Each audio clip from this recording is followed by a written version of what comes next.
to view one student at a time and to search for one student at a time. After you log in, you're going to go ahead and agree there. You're going to go to student lookup, then go to student search. Then you can go ahead and you can type in a student number. You can type in a student's first name or last name and the student will come up. So I'll go ahead and I'll pick this student right here. Right over here, you'll see all of the students' teachers. I'm going to click View Student Information. And then you can use these tabs at the top to navigate to the specific information that you'd like to see.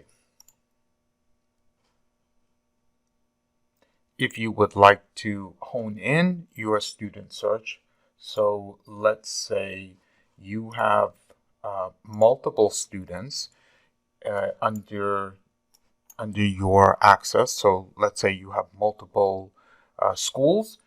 You can clear this, go to filters over here, and you could actually apply any of these filters. So let's say I'm looking for a specific grade of student, or if I'm looking for a student at a particular school, I can go ahead and pick that school first.